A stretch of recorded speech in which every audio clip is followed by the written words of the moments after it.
Welcome to THA Talks, for free thought. To license it. Well, thank you for tuning in, everybody, wherever you may be, whenever it may be. It's good to have you here with us on THA Talks this evening.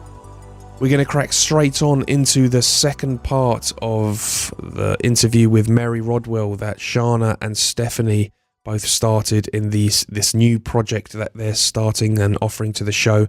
As I said before, we're kicking it off onto our regular RSS feed. I think without any further ado, we're going to crack straight on. Here's part 2 of that interview. Enjoy. With the Dr. Edgar Mitchell Foundation, it's the Foundation for Research into Extra-Terrestrial Encounters. Is that correct? That's correct. Like a lot of things within this field, a lot of synchronicities seem to occur, often as not. Initially, I got an email from Ray, which I hadn't picked up on for many months. All of a sudden it came up, and I noticed this gentleman, a lawyer, Ray Hernandez, who lives in Florida, having this amazing experience. You know, I've got his cert, but I would like, to have an organization not only supports, but we can do some real research with this. And because I'd already knew Dr. Rudy Shield from meeting him in Newport several years before, who's an astrophysicist and he's editor of Cosmology magazine, beautiful, wonderful gentleman that's been speaking about the quantum hologram and how this all fits together in terms of paranormal, multidimensional experiences. I wrote to Rudy and I actually sent the bio of Ray to him, and Rudy almost with it less than 24 hours got in touch with Ray and also introduced him then to Dr. Edgar Mitchell, who was a friend of Dr. Rudy Shield. The outcome finally of that was because Ray had this sense that we needed to bring something together with a research project as well as support was the outcome of that primarily. Dr. Edgar Mitchell ultimately agreed to put his name to it because he's always been interested primarily in human consciousness in terms of what is that, and his research throughout his life was on that subject. So although it's called, the Foundation for Research into Extraterrestrial Encounters, it has now broadened its mandate into the many ways that we are shifting in awareness, which is not a ufology thing, because ufology is still very much into nuts and bolts. It's into marks on the body. It's into how many times did you see the craft? How big was the craft? Are there ground traces? Are there implants? Are there et cetera, all the 3D tangible aspects that will give people evidence that this is a reality. But what it wasn't looking at in the same way or giving the same credence to was all the ways people change in their awareness, as I talked about the fact that their psychic abilities are enhanced, their way of the way that they looked at life, the way that they would be almost driven to understand more about what's going on the planet. Many of them, like Ray, got completely immersed in quantum physics after his experience, absolutely driven by it. And many others find the same thing, either quantum physics, or they'll go into astronomy and want to know everything to do with that, or they'll be driven into other areas of human knowledge, archaeology, and the evidence of reality, of this reality. So what it does is it redirects the life path, if you like, from those experiences, is what Ray had experienced as well. So the organization then started as that core then into the science side. And now we have some really highly credible scientists on the board of directors. Most of them have got PhDs in their own particular field. And our surveys, which have been put together by numerous researchers and therapists like myself that have, used our own questionnaires, putting together 600 questions, which are covering the matrix of the patterns of this experience, and people do this anonymously. We're not looking for identification. We're looking for understanding, and from that, the first and second survey, and Ray will have told you some of the amazing results we've had. We've now got surveys 3 and 4, which are going into the psychic side and the deeper side of how people are affected.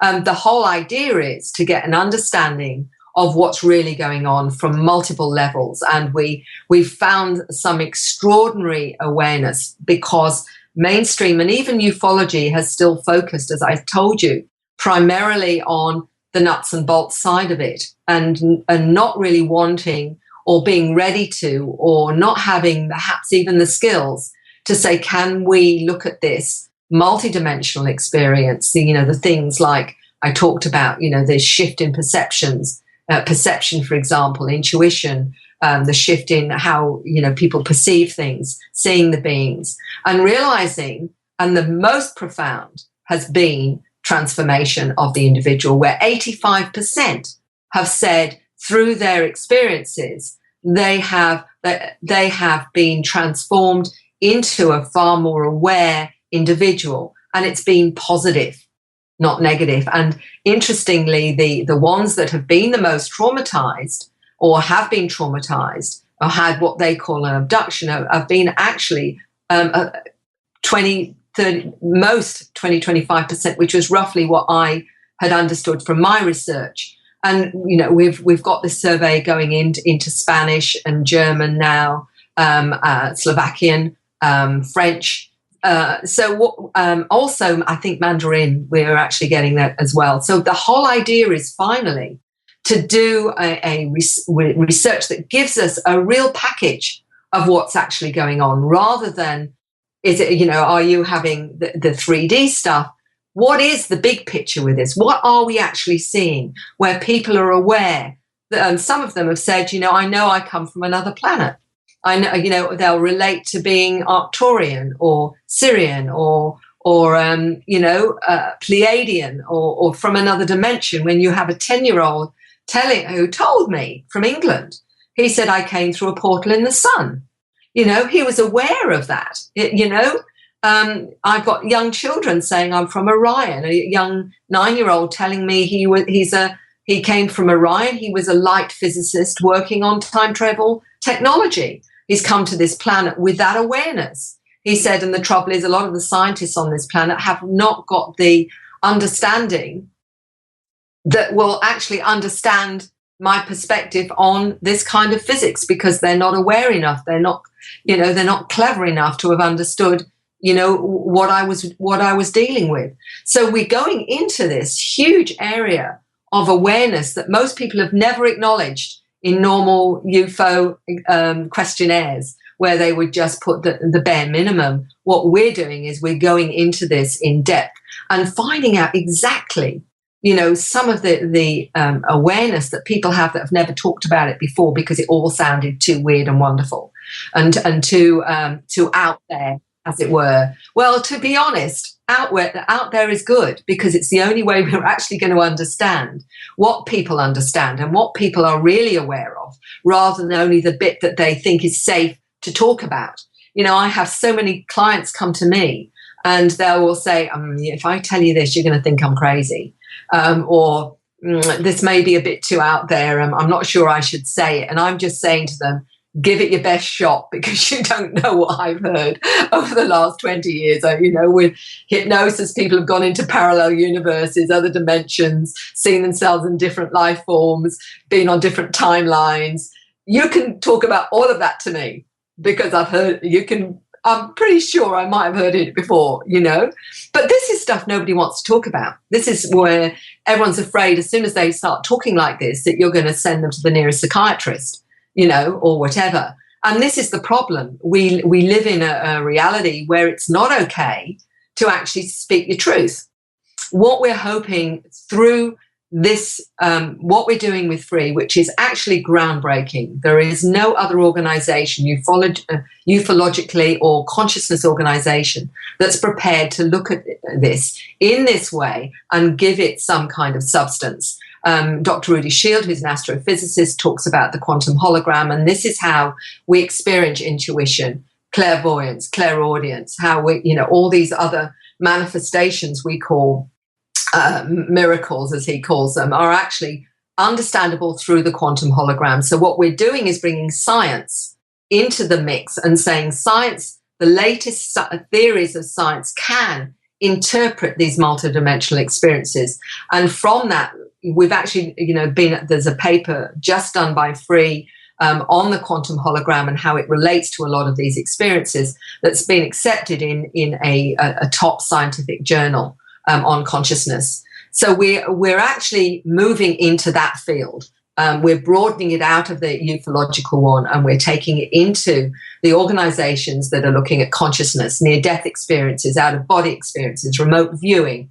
All these kinds of experiences are part of this experience too. People, 80% go out of body, for example. 40% of those having experiences have had it through near-death experiences, for example. Shamanic experiences shift you into that awareness, for example, as well. Certain types of meditation, spiritual practices, all of them go to those dimensions and will perceive non-human intelligences. I have my last chapter of my book, chapter 20, is about a gentleman that spends most of his time out of body and what he experiences in a reality where he is literally in his astral form, and he's experiencing everything from traveling to other planets, speaking with non-human intelligences, and how he understands reality from that perspective. How is it that we can't talk about this? How is it's not okay? Only because society and mainstream have made us have given us permission only to see the 3D box and not acknowledge the fact that we're multidimensional in nature. But more and more, this is being acknowledged now. Near-death experiences are being explored, and the tangibility of that. So this is what Free is doing. It actually is creating a platform for those that have had the broader communication with these non-human intelligences, with the awareness they're either hybrids or they're Pleiadian or they're Arcturian, that have dual consciousness, for example, who feel that walk-ins are another one that, feel they're walk-ins. All these terms really are embracing the fact that we can experience this phenomena in a multitude of ways and through a multitude of a catalyst or if you like, as well. So that is what's so important about Free, and what we're doing is that we're creating that platform. And some of the things that we've discovered, 50% of people who've had ET encounters have had healing on the craft, healed from some major illnesses at certain points and had their consciousness upgraded. Never hear about this on mainstream, do you? You just don't hear about these kinds of things. So what I've done with the New Human is I've brought in some of that research from Free, but ultimately I believe that what we will be doing is putting a package together with these wonderful researchers that we have, all with wonderful credentials, because it's unfortunately the only way we take notice on this planet is if you've got letters after your name. Because if you're just a housewife, no matter how good you are and how aware you are, who takes notice of you? Mainstream doesn't. Oh, she's just a housewife, she's just a farmer. I've met some amazing farmers and housewives that are so cluey and so aware, but no one will ever listen to them because they haven't got the background that has the credentials. So in a nutshell, that's what Free is doing. It's actually becoming a catalyst for showing ufology and those within the consciousness field that this is all interrelated. And it makes it probably a little bit easier for people to share their stories by making the questionnaires anonymous, that you don't have to go into, well, I'm, a 25-year-old female from Albuquerque or, something like that goes into their specifics, and likely makes it easier to share their stories. And then I'm assuming the process of going through these questionnaires, of which you must have received hundreds upon hundreds, includes a psychological evaluation and steps to kind of quantify the experience, but also, because of the anonymity, provide some kind of evidence that they're not just making up the stories as they go along. Oh, look, you've got to be dedicated to want to even answer some of these in-depth questions. I mean, there's 600 questions with survey 1 and 2, for example. That takes a long time. And it's very easy, to weed out anyone that perhaps isn't coming from that integrity. But the bottom line is, I get this a lot from the media, particularly. Well, how do you know that person coming to see you isn't, just wanting your attention or is fantasy prone or what have you? I would put, the ones that are trying to, get some kind of kudos from it would be 0.3, simply because I say to them, I live in a very remote part of Queensland, Central Coast. It's remote in the sense, that the versus major city is Brisbane, which is 6 hours drive south from here, for example. I have people that have flown over from Malaysia, from Italy, from America, from UK, that have come to tell their story and needed to see me. You don't do that on a fantasy. People have come from all parts of Australia to come and see me. They're spending a lot of money to come to this particular place to see me and connect with me. Again, they're not going to get fame and fortune from this. They're going to gain nothing from it other than the fact they have an opportunity finally to tell their story with an openness where someone isn't going to judge them. You don't do that on a fantasy. There is nothing they're going to gain out of it other than a sense of peace where they may have never been able to tell this story to anyone, not even their own family, not even those close to them, always, because they're afraid of judgment. They're afraid of people thinking there's something wrong with them or they're crazy. So, the motivation to actually, even fill one of those questions, they get bored after the first half an hour if it's just for a bit of fun. So you've got to, ultimately, these questions are so broad ranging, but they are also very significant, and you can't make up some of the answers to them because you've either had the experience or you haven't had the experience. And they get more in depth if you go into survey 3, which looks at a lot more of the paranormal and whatever. And again, even the interviewers, the final one, which we're doing, won't know who the interviewer is. The interviewer will only know them by a number. So ultimately, everything is totally anonymous. We don't need the names. We don't need the identification. That isn't what's important. What's important is the data, and we've got some statisticians to actually look at this overall, and then start to put this into some kind of understanding that we can actually get to see what may be going over in terms of multiple programs for humanity, and what actually the ultimate, or what we call the ultimate agenda may be. And I think there's multiple agendas. And I think with a lot of these beings, that some of them are working together for some of these agendas, for example, as well. So it's working out what is actually going on. What are the many types of beings people are seeing? Which ones are physical, which ones are non-physical. We do know some of the beings can shapeshift and can present an image to you that is more comfortable. So is that the real form or isn't it? So we have to be aware of that as well. And some of them don't have physical form. Some of them, like the light beings, for example, the interdimensional ones. So we've got this huge, complex phenomena, and we're trying to make some sense of it through these surveys. And the more we get it as global, where we get the translations into other languages and what have you, will give us an idea of the different types in different cultures, for example. I mean, in South America, they're very comfortable with all of this. This is not a big deal to see UFOs. It's not a big deal to have, communication with them and what have you, because they have a lot more openness to this multidimensional experience. In Mexico is another place, but go to Scandinavia and heaven help you if you've had one of these experiences, because you're considered more weird than weird.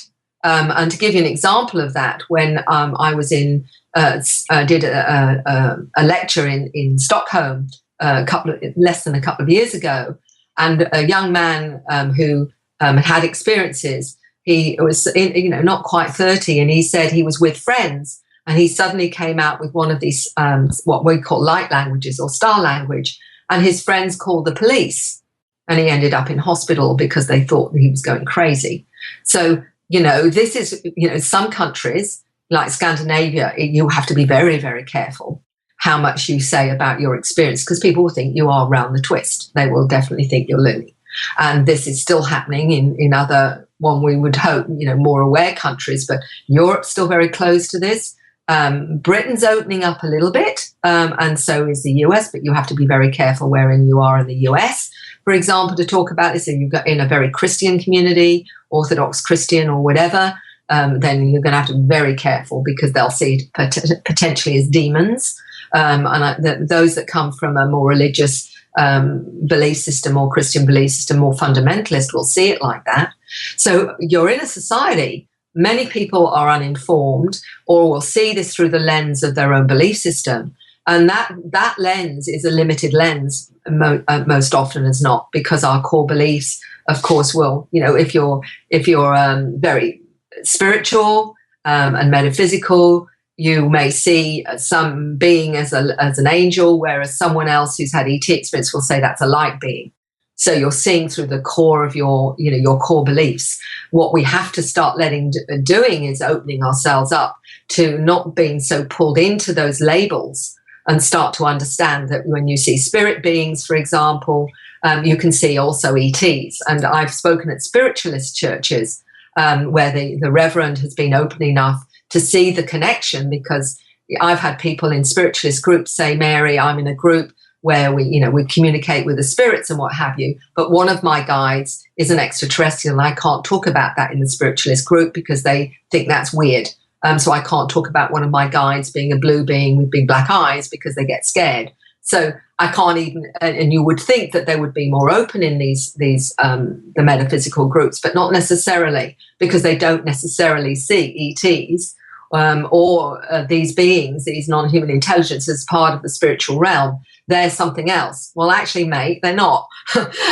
It's all part of it. It's all part of you opening up. You start to see the matrix. You start to see the hologram. And within it are all these many different intelligences. And some of them are physical, some of them are non-physical. They're just operating on a different frequency. And as we tap in to that frequency, we can start to perceive more and more of what is around us all the time, because we've got, we have beings around us all the time. And sometimes they're in as orbs. They'll present as orbs, for example, or they'll present as an energy or a feeling. As you go into a house that's apparently haunted, some that are more sensitive will feel there's a presence there or whatever. It's all part of this, and it's all part of our reality. And it's about time we realize that this is the part of the problem with our programming and our conditioning. And this is why these new kids have come in, to actually shift that frequency. And the people that are being activated, that's a frequency that's waking others up. Just purely by being around it or hearing about it can be part of that activation. And it's interesting to see the way that certain spiritual or religious groups will put those boundaries on something like,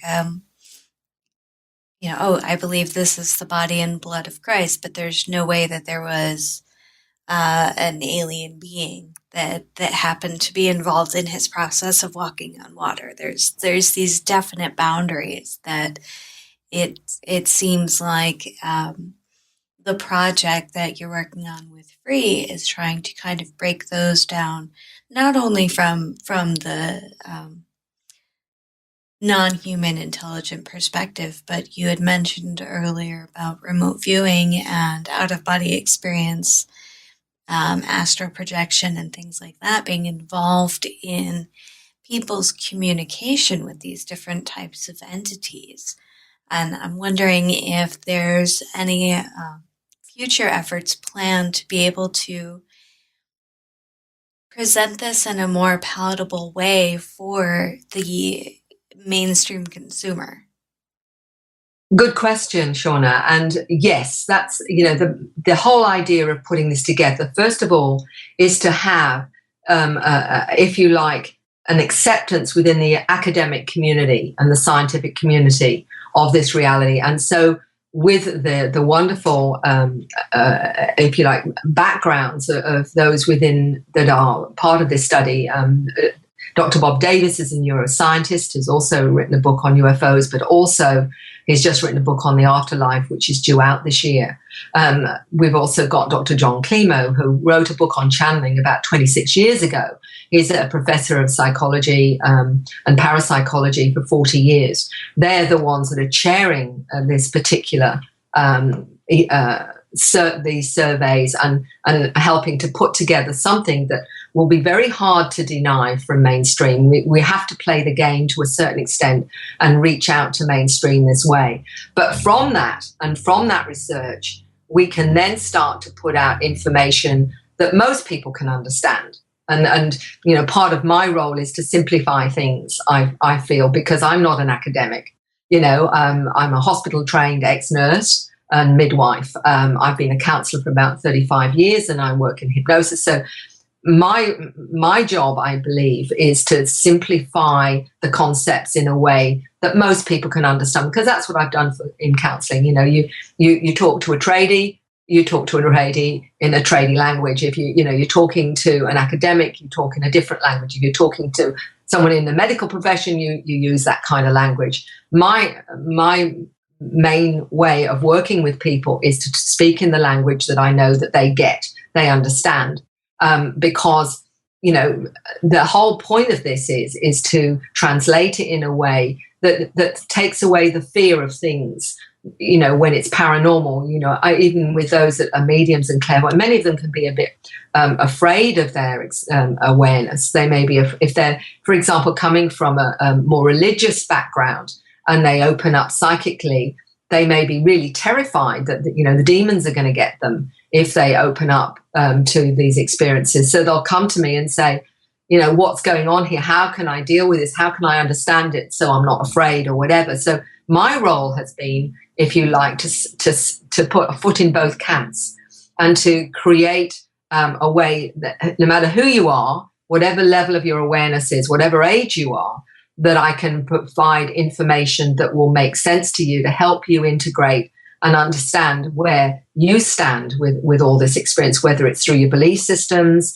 whether it's through, your biological systems, archaeology. So if you like, I'm one of these people that if it's weird and wonderful, I've got a book on it, you know. So if it's on psychic archaeology or whatever, I've picked up a book, and so all my life I've been looking at various levels, a way of understanding, you know, what's this all about? What's the mystery and what have you? But I'm not an academic. So the way I explain it is really as simple as it can possibly make it. If you ask me about quantum physics, I can probably give you a very standard, you know, 3-line answer on that. Don't ask me to explain the theory of it, but I can get a sense of it. And most people, that will be the same. So those kinds of papers will not necessarily be for most of mainstream, but to get a concept or a way of explaining it so that most people can get a handle on it is really what I see my job to be, because I'm working on the ground. I'm working with everyday people that are having these extraordinary experiences, and I'm providing, hopefully, some, you know, information that gives them a validation. And my books are written in that term. They're not written as academic tomes. They're written in a way that I would speak to the individual, the way that I would, you know, whoever they are, in language I hope makes sense to them, in a way that people can start to feel comfortable. And it's almost like we all need permission, don't we? We all need permission to know what we're experiencing is okay, and there's not something wrong with us. And that's why I put so much information in my books, is for that reason, and why I do it in my presentations. Other people are experiencing this. You're okay. If you're experiencing this, you're okay. It's okay to say you come from somewhere else. It's okay to say that you can see energy fields. It's okay if you see orbs around you or whatever. It's okay if you're seeing beings that don't look human or whatever. It's, you know, it's knowing that you can be okay, and you don't necessarily have to end up in a psychiatric ward. It's just a matter of acknowledging you see the elephant and trying to work out from your own awareness and belief system how you can interpret that. And that's really the difference. Of what Free's doing is breaking down those boundaries in the academic world, but we hope also it will reach the everyday person in the street that says, you know, oh my goodness, other people have this experience too. And look, there's 40% of them out of 3,000 that are experiencing exactly the same thing as me. Oh my goodness. So it's giving that validation and that acceptance to that they can accept themselves, if you know what I mean. Yeah, I think safety in numbers will really help to kind of remove the stigma that people feel around taboo topics, be it mental health or experiencing things of an otherworldly nature. It's difficult to open up and express oneself when one feels like they are alone in this experience, and to have an opportunity to see not only that there are people of all ages that have also gone through similar situations, but that there are people such as yourself that are willing to help a person work through the process of understanding and integrating their experience as part of their daily life. I think is very important. We hope that we are reaching some of those people in our conversation today. We are actually going to take a short break, a musical interlude, and return in just a few moments to our conversation part 2 with Mary Rodwell. Stay tuned.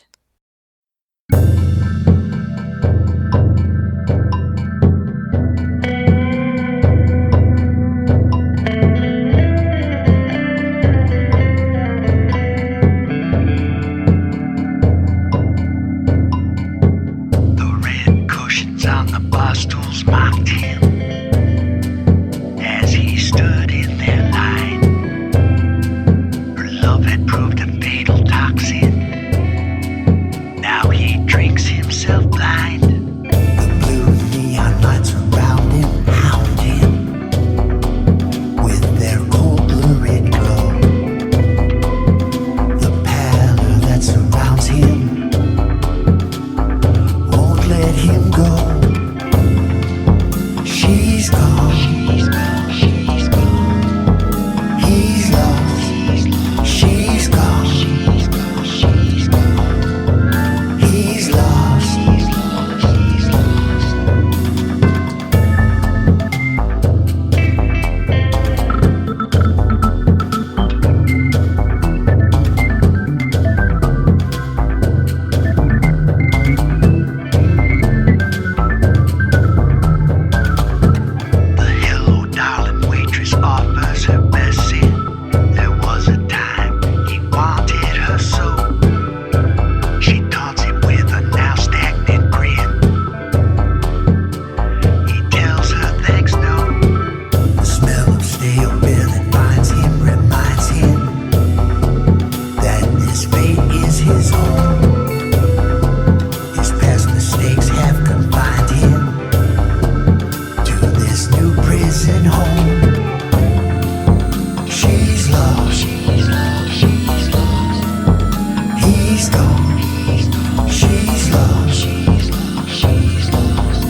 welcome back to THA-HIJAC.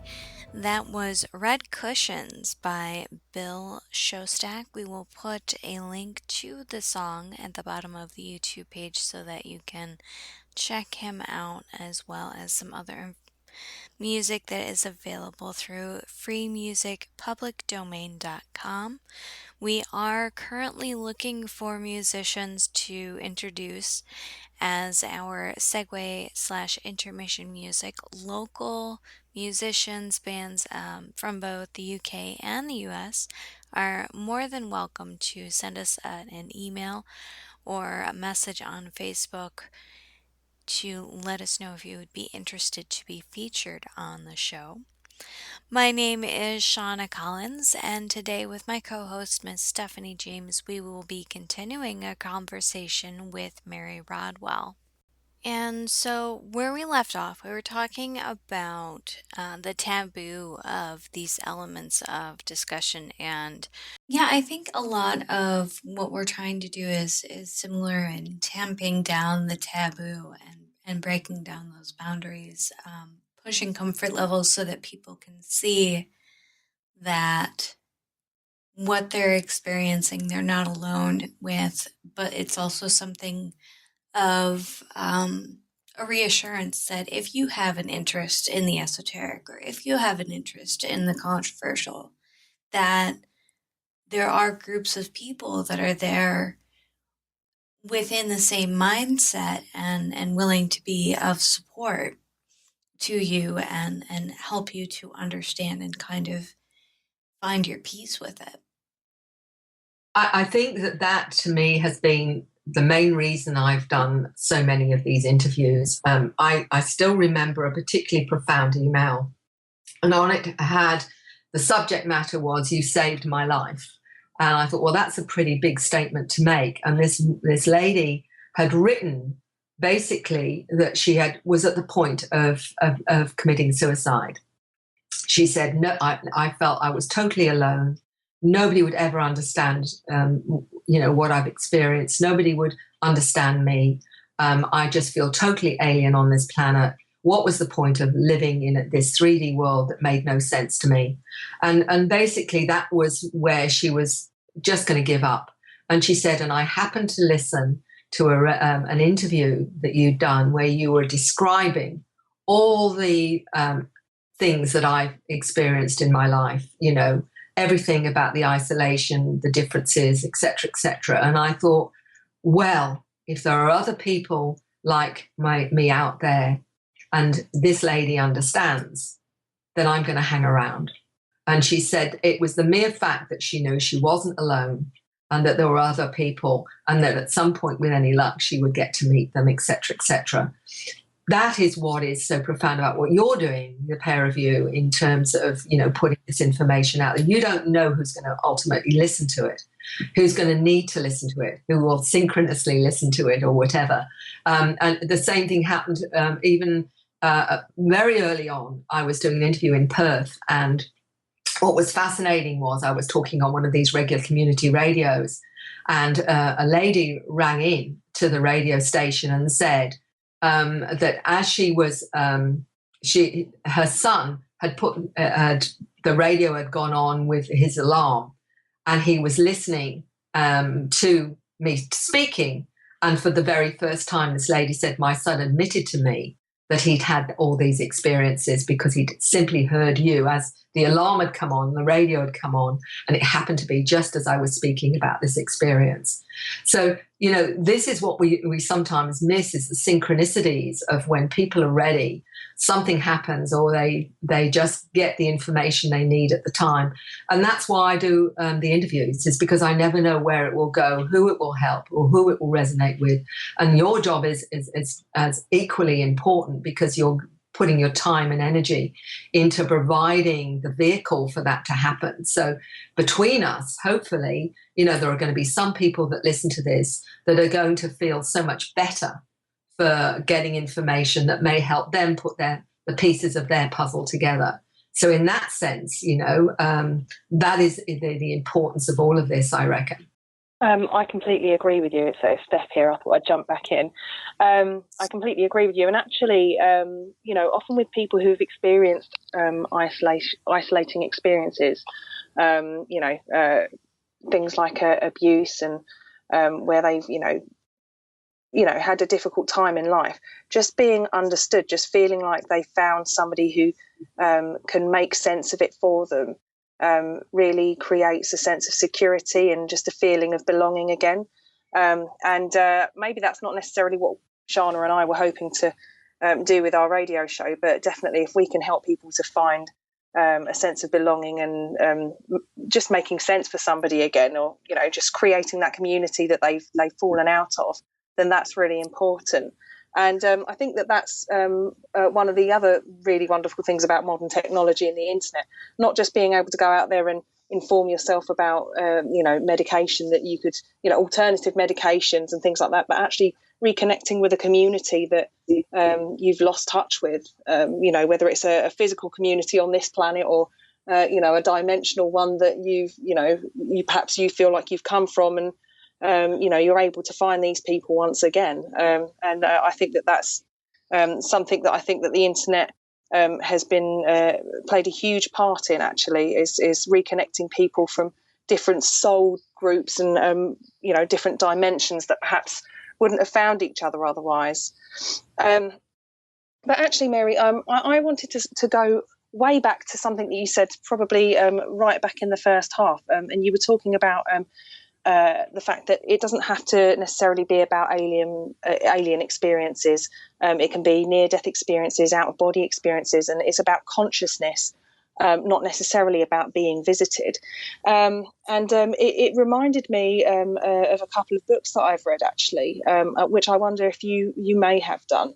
One of them's called DMT, the Spirit Molecule, by Rick Strassman, Dr. Rick Strassman. Have you read that book at all? I've read one similar to that, where it's 3 MDs talking about DMT and various hallucinogens, including ayahuasca, because I've met people who've certainly taken the hallucinogens and ayahuasca, and they have said that through that experience, they have shifted their consciousness into seeing all sorts of different types of beings, including extraterrestrials as well. So there's your first clue, really, isn't it? Yes. I'll give you a little anecdote. I spoke at Oxford University in a forum about intelligent life out there with an astrophysicist from and another gentleman, and it was quite interesting that what was lovely was I actually won the forum for that, which was quite which surprised me. And this young student came up to me afterwards, and he actually asked me, and it was a clue to what I found out about ayahuasca and other hallucinogens afterwards, was he said to me, I know someone, he said. And I thought, yes, right. I know someone who's taken magic mushrooms. And I said, oh, yes. He said, and they actually saw a little grey being after when they took this concoction. And he said, is that genetic memory, or do you think it was real? I mean, it took me by surprise, I have to tell you. And my immediate response to that was, I think that was it was real, because it shifts you into another awareness, and you can see more of the hologram, more of the matrix. And since then, I've with a lot of those that have taken ayahuasca, and I've met a lot of people now that are seeking more awareness, are seeking to understand more of their reality, and this is one way some people get drawn to. Others, it's through meditation, other spiritual practices. But certainly, this whole thing about seeing other beings can happen through the DMT without question. Well, that's really interesting, because that was exactly where I was going with it. Because part of this book that I'd read, the DMT, the Spirit Molecule, but also there's another one called The Cosmic Serpent by Jeremy Narby, which is along the same vein, but slightly different. But in this book, he did medical research on, I think he was granted permission to do actual medical research into DMT. And so he obviously gave placebo to some patients, and he gave DMT to others. And he started off with very low doses and then increased them over periods of the research. But he said that so it was quite scary because they just didn't know how people were going to react. But often when people were sent off on a medicinal, like probably a quite heavy dose of DMT, they all described the same feelings, which could be likened to a Kundalini experience. So they would all describe this very similar experience that they'd had. And then once they went into this other realm that they go into when they have these experiences, they're conscious to a level while they're laying on the treatment couch, but in their mind, they're in another dimension. And a lot of them described that there was this sort of merry-go-round with sort of like weird characters on it. And they went and met all these different beings. Now, the thing that was really I found very interesting was the fact that they all seemed to describe the same the same beings, and when they'd go back after a few weeks to try more of the drug, they'd go back and these beings would be expecting to see them. So it's almost like they were tapping into another realm that was aware of them, but we would only be aware of that by previously visiting it. So those of us who haven't had DMT experiences, or people who haven't discovered the ability to astrally project or had an out-of-body experience naturally, those kind of things would be shut off from it. And I just wanted to know your take on that. Whether I'm not asking you to give us any information on whether or not you've actually taken DMT, but just out of curiosity, firstly, what you make of that, and also whether you think that ayahuasca or those kind of, we could call it natural drugs that can get you into that state, whether you think that they're actually a positive thing that people are getting involved with, or actually if you think it's potentially damaging again. Sorry to put you in that drug situation again. I realise, look, I've done an almost 180-degree turn as an ex-nurse. The last thing I ever would have recommended in any shape or form is drugs, believe it or not, simply because of, and part of it was my upbringing too, I brought up in a Catholic household and, all the rest of it. But what I've discovered is when I've talked to people who've had some kind of experience with either ayahuasca or magic mushrooms or whatever it is, but particularly ayahuasca, which actually isn't addictive from what I've understood of the research at all. It's actually not very nice to take, and most people either vomit or get diarrhea or whatever it is. It is actually a way of giving them an experience of their multidimensional selves. And you're quite right. The interesting thing is that they often have very similar experiences. And I've talked to quite a number of people that have taken ayahuasca, sometimes only once, sometimes over a period of time, maybe 3 or 4 times or whatever.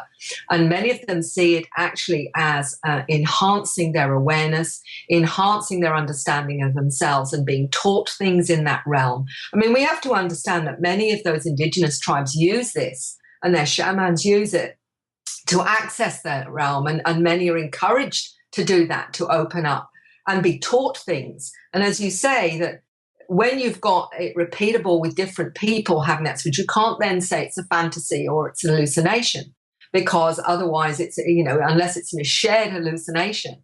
And I've talked to those that have taken it over that period and had similar things, being shown things, being taught things, understanding more of their own experiences through it. And for them, in most cases, it has been an extremely positive, life-changing experience. In fact, for some people, it's shifted depression from suicidal feelings. It's shifted addictions for some people. So there have been some really positive outcomes.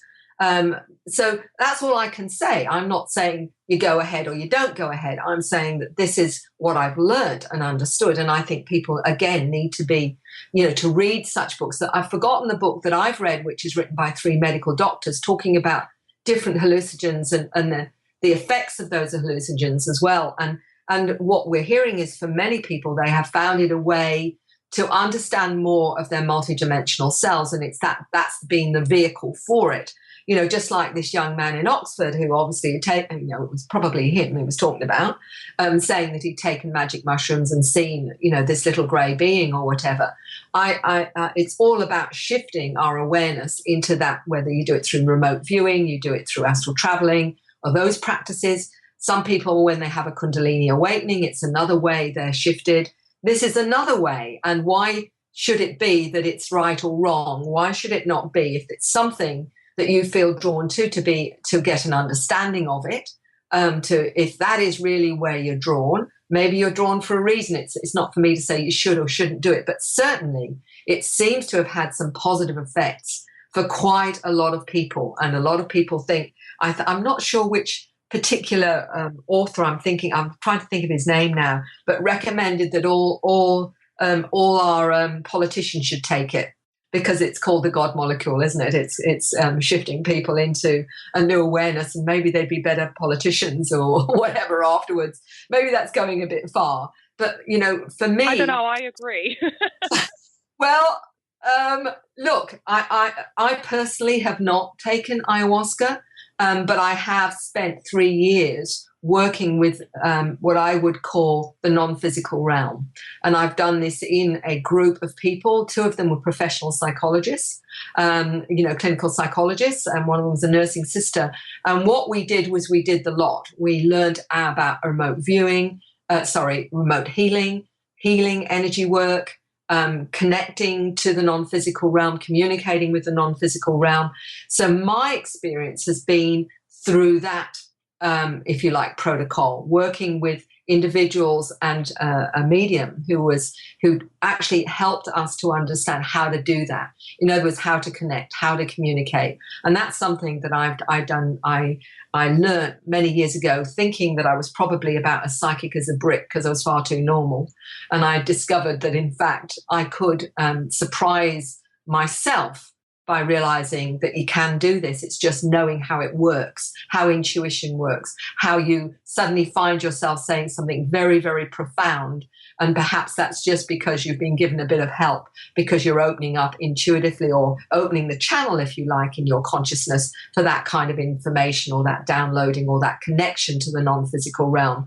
So for me, it's not been through, a particular drug or whatever. It's been through being shown how it works when I've been fully conscious or in a slightly altered state. So I think everybody can do this, but they've got to want to do it, and they've got to want to know how to do it.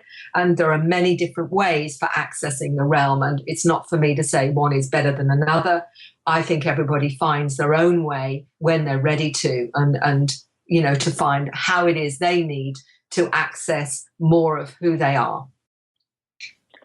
I'm trying to think who the author that you're referring to that says that the politicians should take it. It wasn't Daniel Pinchbeck, was it? Maybe. No, it's. I can see him in my. I can see him in my mind's eye. I'm very good at visualizing, but names. Yeah. Often, he's a well-known author who went actually to South America and did it through in South America. Right. The shamans, and he did it a number of times. The name will probably come to me at the end of the interview, but there are many people in different countries now that are using local, if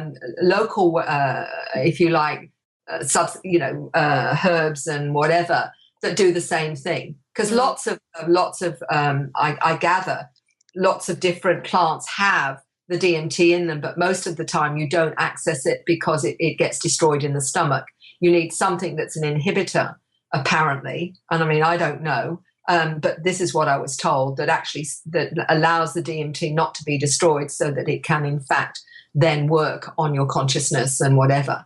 So I know there are groups in multiple countries that know how to make them from local herbs and whatever. It doesn't have to be the ayahuasca, the plant itself in South America. There are, it's just a plant where you can get the DMT, and it actually can be prevented from being destroyed by the stomach acids. And there are certain ways to do that. So there are people doing it in many different countries, from what I can understand, from local ingredients, if you like. And it's, and for whatever reason, they're drawn to doing it. And, who knows what the soul or what the spirit is trying to help individuals perhaps understand more of the matrix. So it's not for me to say it's good or bad. And I certainly think that everybody, should, if that appeals to them, to look into it and see whether or not that's something that is something they want to do or not do. For me, I found that I could access things in a way where through a certain spiritual practices. So, it just, it's up to people, isn't it, to make up their own mind. I certainly don't think I have any right to tell people they should or shouldn't do anything. I think we're here as free souls, and we should be allowed to experience things in how we most need to experience them. Definitely. It's each to their own, really, isn't it? And as you were saying, people being able to localize their own type of DMT experience through plants. There was a program in the UK called Tribe, and the guy that used to go around to different tribes, his name was Bruce Parry, and he went and stayed with, I think it was the Babonga tribe in Africa, and they made their own type of DMT. And he had, he said his life was there was a clear divide. There was life before iboga and life after, and iboga was the ceremonial shamanic drug that they used in order for him to have those experiences. And I think that the way that you describe these empowering experiences from the people that you have spoken to, some of your clients and the people that have been in touch with you, it sounds like a very similar experience. And I wonder if they have had a DMT experience triggered within them, if that's something that perhaps these entities are able to access within people in order for them to do the healing that they need to do, and then go on to be healers and wake other people up. I don't know if it's connected to our own brain chemistry, or if it's something that perhaps is an external experience. How do you see that? Do you think that perhaps we're triggered in a way in our own chemical makeup, or do you think that actually it's about a psychological experience that comes through us? Oh, an interesting one. I think it all works in concept. A lot of my research, because I work with people holistically, I'm talking about the soul, the spirit, the physical body and the consciousness, all of that I think is intertwined. And, the soul self is coming in with an agenda, I believe. I believe we all come in with a certain mandate for our human experience. And at some point, we get drawn into an experience that, if we're ready to shift our awareness.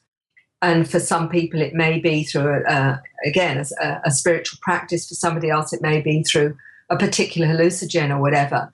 There's a part of us that says, this is the way I need to go to understand more of who I am and whatever.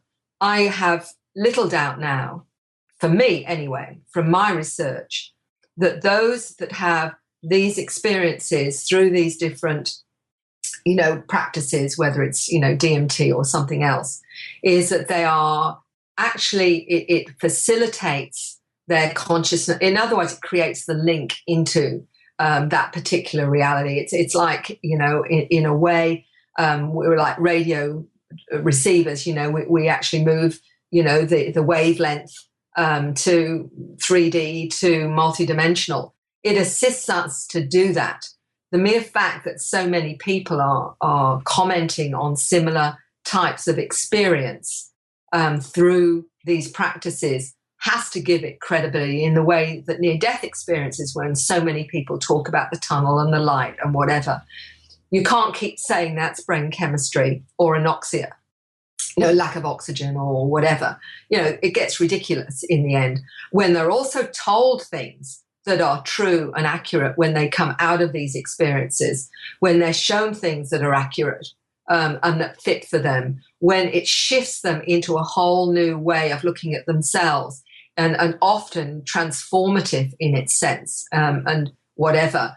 All of these, the evidence of its reality is how it shifts someone. It's the same thing with ET encounters. If someone's had a reality of having encounters, their lives change, and that is evidence in itself. You don't change after hallucinations or a fantasy, but you will change after an experience, whether it's, more 3D or multidimensional. There is evidence. There is your evidence. Transformation. It doesn't happen in it, through nothing, or as they say, a fantasy. And the same goes with these experiences.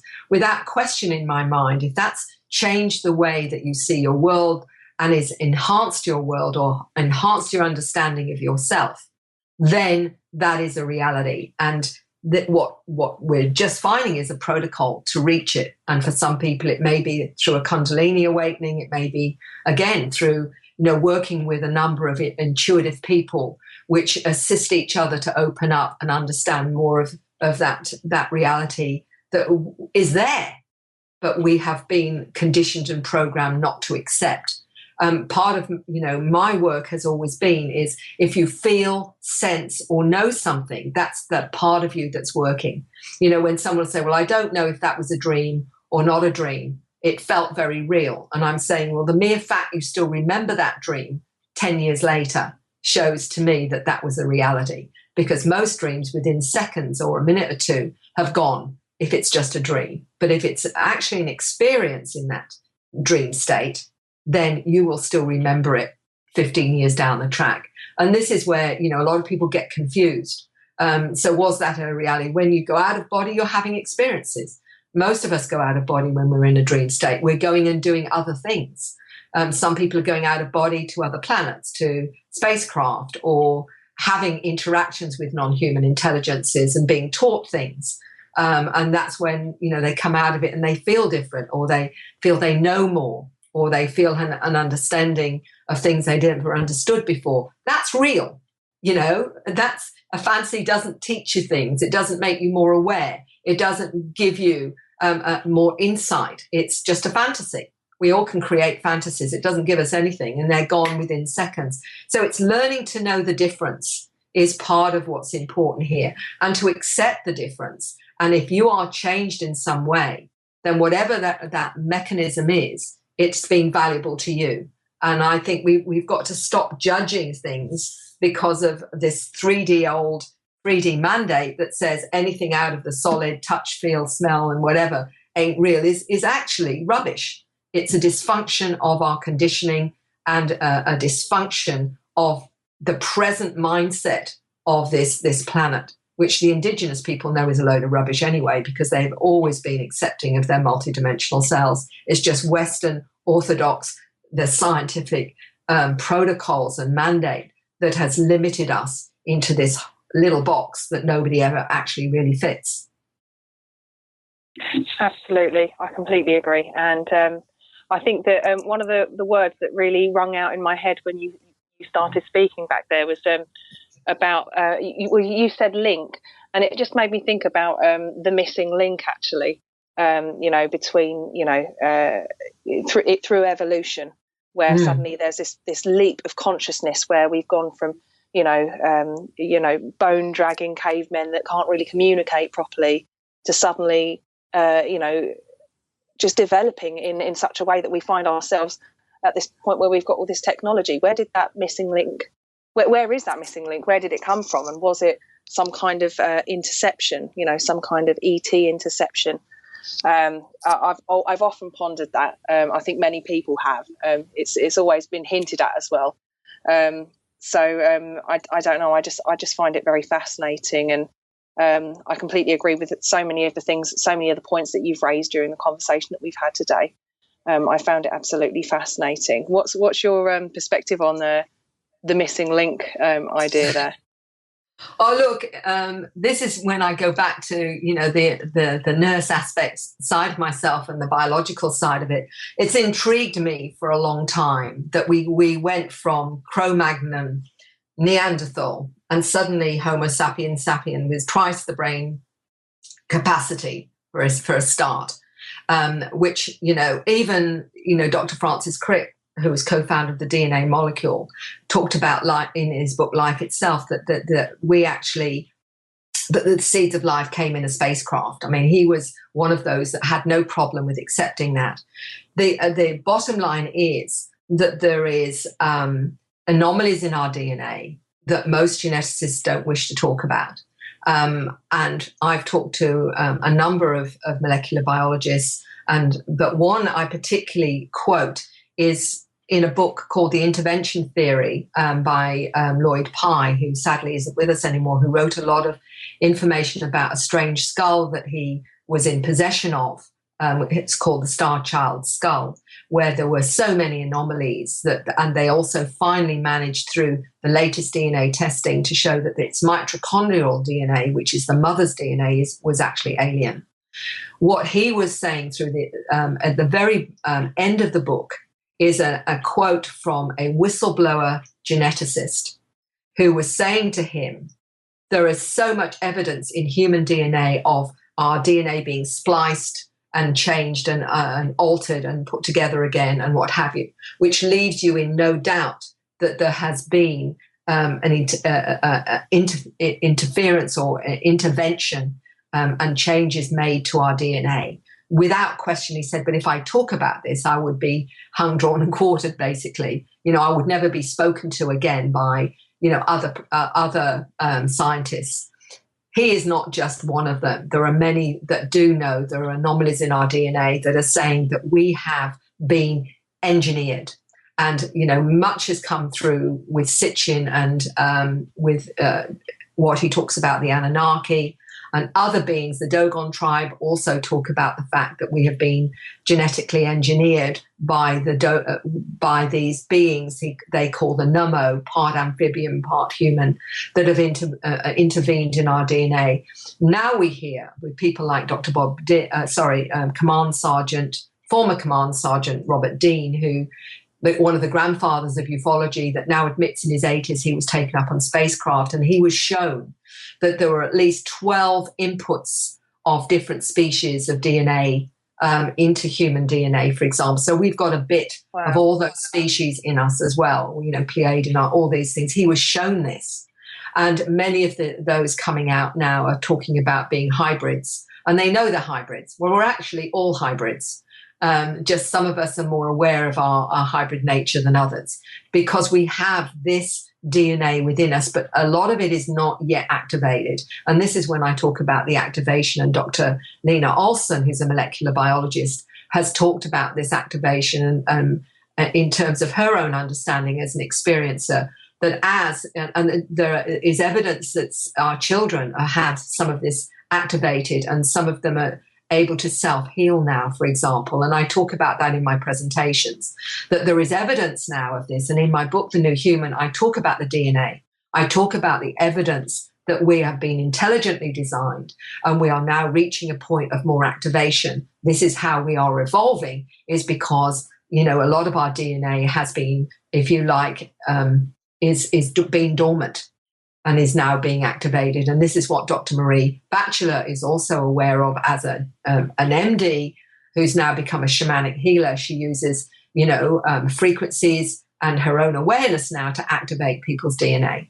And she's aware she's doing it. So what we're seeing is some of the activation comes through language, through light language. I suspect it's through different types of artwork. Crop circles are affecting consciousness. Music is affecting consciousness. Frequencies hitting this planet now are affecting consciousness. All of this in total is happening now at this very, very time. And there are people that are absolutely aware of it. But I have no doubt that we have been intelligently designed. And when you got back to some of these avatars or teachers that have come to this planet, like Buddha and Jesus and what have you, most people that who have spoken to me or become aware see them as star beings, that they've come in to help shift the consciousness of the planet, that they're seeing them through that lens, through the lens of a very advanced extraterrestrial incarnating in human form to actually assist humanity to shift in a more loving, more caring, more spiritual program. Unfortunately, a lot of the message has been changed, altered, and used in a far less positive way through, other powers on this planet that want to control people. And whether people, I'm not asking people to believe that, but have a think about a different interpretation of some of these beings and how their message has been shifted and changed to suit the political system or the control system of this planet. And this is sadly what I think has happened in the religions, they have been altered and changed from the message that first came, which was about love and about us all being connected. 100%. I wonder as well, which I think would be a whole other show altogether, what your take on the 27 Club would be, with people like Jimi Hendrix and Jim Morrison, Janis Joplin being taken away from our planet at the age of 27. But I guess that's just another show altogether. Shana, do you have anything? Well, what amazes me is through every single aspect of this conversation, we've uncovered different topics that would be great to go into more in depth.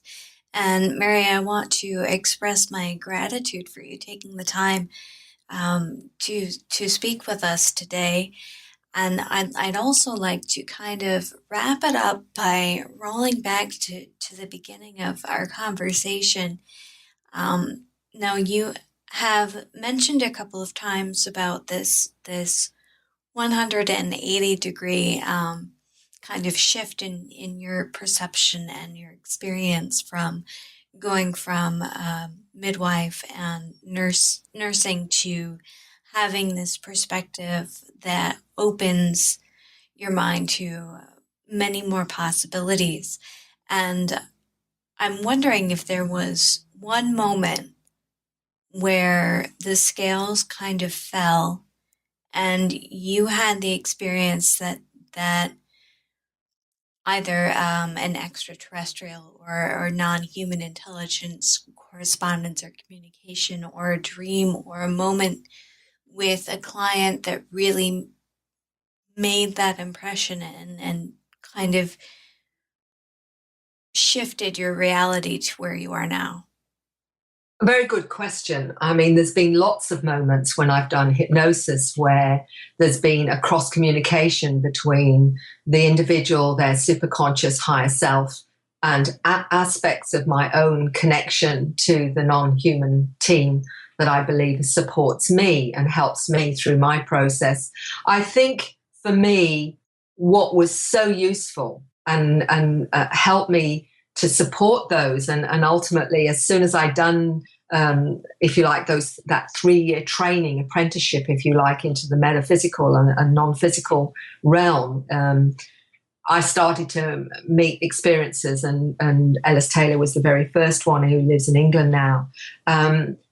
What it did was give me evidence that this was a reality when I started to open up myself, thinking myself to be very 3D and very grounded, normal kind of woman, never expecting in a million years that I would be able to access information that I have no conscious knowledge of, and it happening so spontaneously and so easily and so naturally that, you know, I was questioning how the hell that could happen, because I've got a very healthy skeptical side, and I've always wanted to be very ethical and professional. And for me, I wasn't wanting to con myself into believing all of this was, you know, was this really just me making it up? Was this my imagination?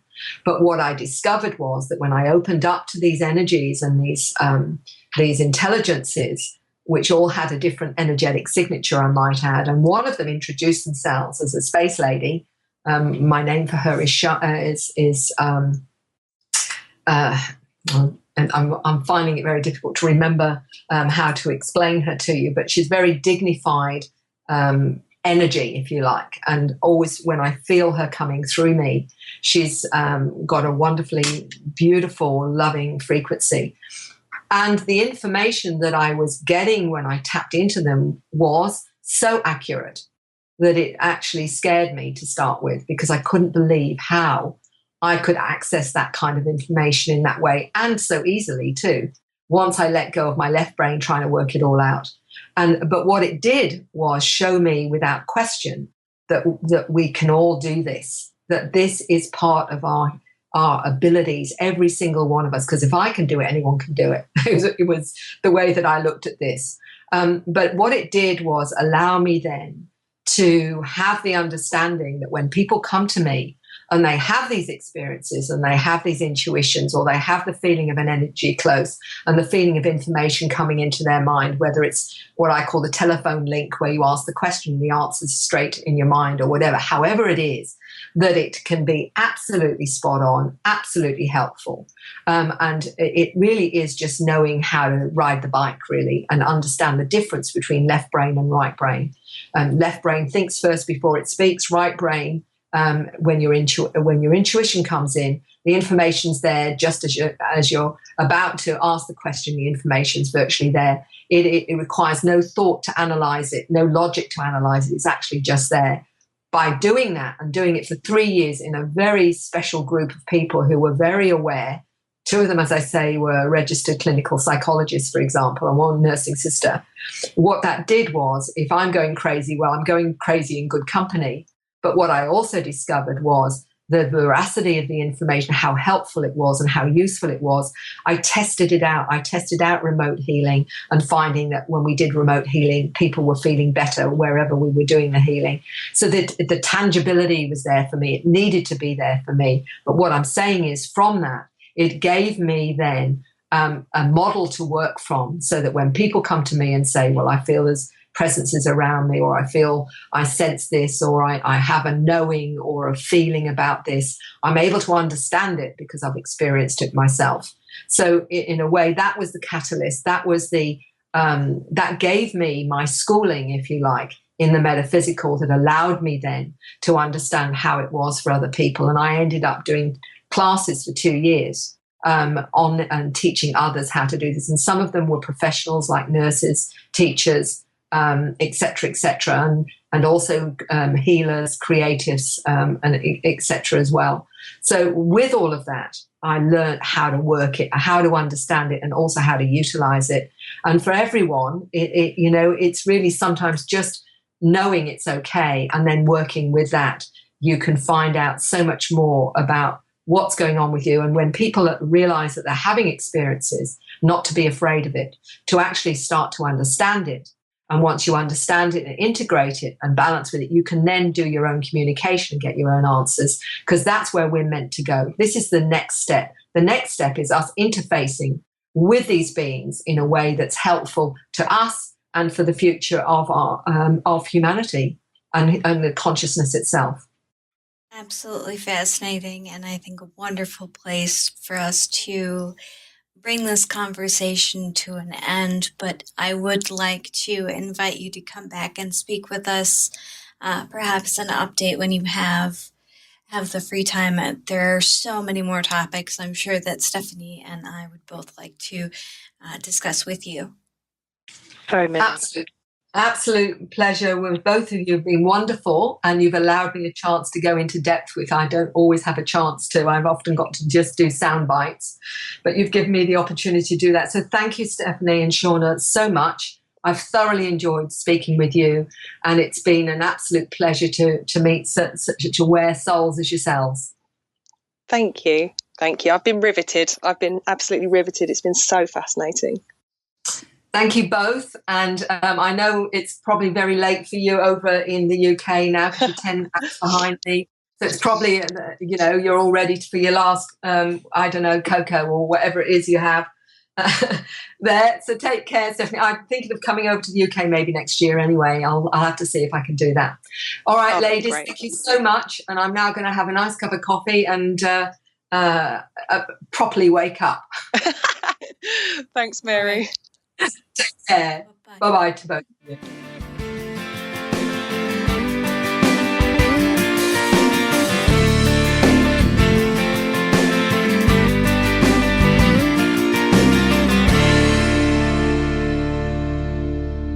Well, that was the second part of the Mary Rodwell interview by Shauna Collins and Stephanie James. I'm sure Shauna and Stephanie are going to knock out some great shows, and we're going to do some really good work together. And it's going to be interesting to see how that one takes off. And I'm sure you're all going to be keeping close tabs on that. Well, anyway, I think we're going to call it to a close there. And I'm actually going to go to bed because it's quite late. Till the next time, I'll be speaking with you real soon. Bye.